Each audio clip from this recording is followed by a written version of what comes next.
Hello and welcome to the channel eShiksharthi. In this video, we will discuss how I qualified UGC NET 3 times. So, firstly, I would like to tell you that I have qualified this examination in December 2023, in June 2025, and recently in December 2025.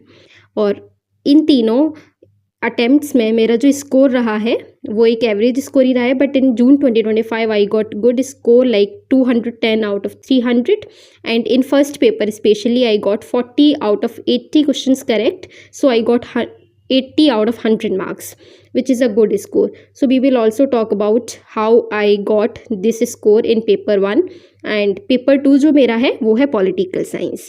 So firstly we will talk about paper 1. देखो, एक normal बात करेंगे मैं अपनी journey को share करूँगी, how I started and how I got these 3 attempts as successful attempts.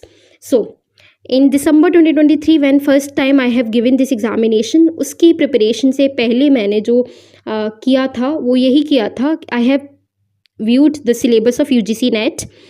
एक एक अक्षर आपको सिलेबस का देखना है and I have seen that properly मैंने पेपर 1 और पेपर 2 के सिलेबस को देखा, समझा और मैंने रिकॉग्नाइज़ किया कि कौन से टॉपिक्स हैं जो मैंने पहले पढ़ रखे हैं और जो मेरे स्ट्रॉन्ग पॉइंट्स हैं जिनमें मैं बेस्ट स्कोर ला सकती हूँ.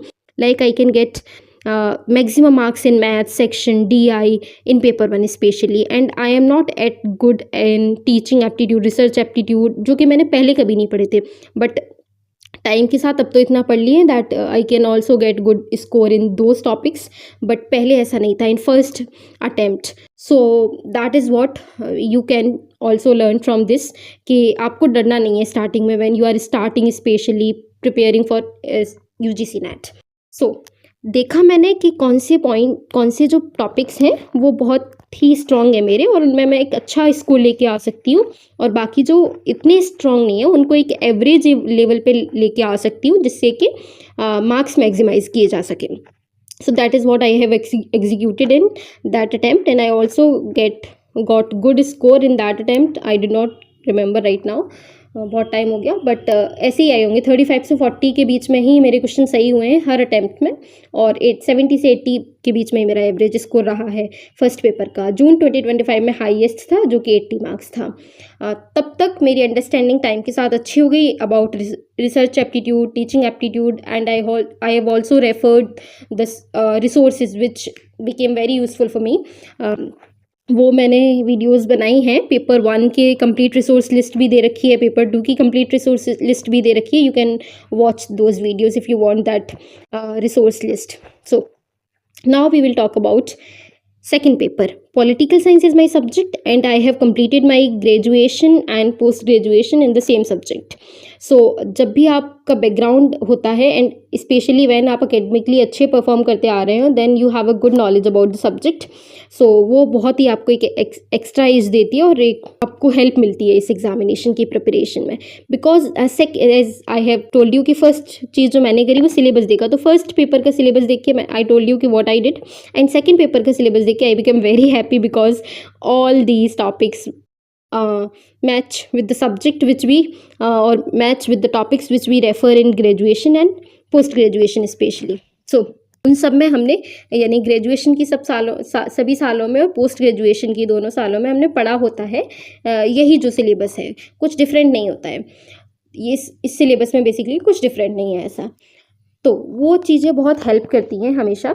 What I did, I have revised my all notes जो भी मैंने ग्रेजुएशन टाइम पे बनाए थे सभी पेपर के, from political theory, comparative politics, international relations, foreign policy, public administration, all those subjects have been revised well जो ग्रेजुएशन में मैंने पढ़े थे. एंड सिमिलरली पोस्ट ग्रेजुएशन में भी जो चीज़ें थी वो रिवाइज़ करी. सबसे पहले मैंने अपने नोट्स रिवाइज़ करे.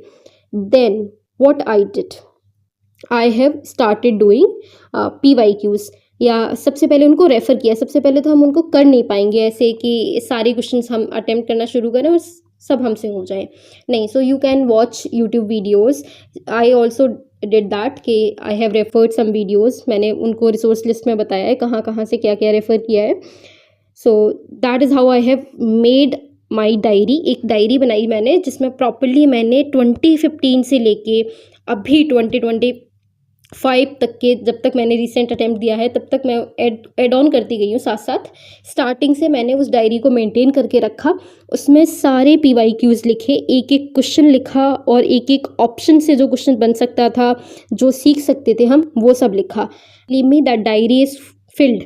अभी 2025 में उस डायरी में कोई स्पेस नहीं बची है, बिकॉज मैंने 2015 से लेके 2025 तक के सभी PYQs, ना सिर्फ UGC नेट के बल्कि जो JNU DU के पहले एंट्रेंसेस होते थे वो भी NTA कराता था, उसके भी, and now CUET PG is there, तो उसका जो एंट्रेंस होता है आप उसके भी PYQs कवर कर सकते हैं। So I have done that. PYQs बहुत अच्छे से कवर किए हैं and that helped me very well. उससे ज़्यादा कुछ शायद नहीं हेल्प किया, बिकॉज उससे आपको एक तरीका पता चलता है कि पेपर का पैटर्न क्या है, किस तरीके के, जैसे पेपर पहले थ्योरेटिकल बेस्ड था, पहले काफ़ी कॉन्सेप्चुअल थ्योरेटिकल क्लैरिटी की ज़रूरत थी, लेकिन अब क्या है कि बहुत ही फैक्चुअल बेस्ड होता जा रहा है। तो अगर हम उस पैटर्न को ध्यान में नहीं रखेंगे then we can lose our marks. हम बहुत इंटेलिजेंट हो सकते हैं, but if we do not understand the pattern of the exam कि वो क्या पूछ रहे हैं रीसेंट ट्रेंड में, then we can lose our marks. तो स्पेशली ट्रेंड को ध्यान में रख के उसी तरीके की हमें अपनी प्रिपरेशन को लेके चलना होता है। सो that is what I have done with the time. So I did PYQs and उनको मैंने रिवाइज किया multiple times. I have revised that diary every single day before 2 months of every attempt. जो भी मैंने अटैम्प्ट किए हैं, जिनमें भी मैंने क्वालिफाई किया है, उनसे 2 महीने पहले हर दिन सुबह शाम उस डायरी को रिवाइज किया है, and the number is not counted. कितने भी n number of times I have revise that diary, और एक एक लाइन, एक एक चीज़ आपको रट जाती है थोड़े टाइम के बाद। That helps in exam hall actually. So otherwise आपको बहुत प्रॉब्लम होती है रिकॉल करने में, अगर आपका रिवीजन अच्छा नहीं है तो। So I have done that. If you want detailed strategy or best strategy which is suitable for you to qualify this examination, you can watch the video which is already in the description. And thank you if you liked it, and if you want any sort of support and guidance from my side, you can write in the comments. I will be very happy to do it. And all the best for upcoming cycle, and I will be guiding you constantly for upcoming cycles for UGC NET exam. Thank you so much.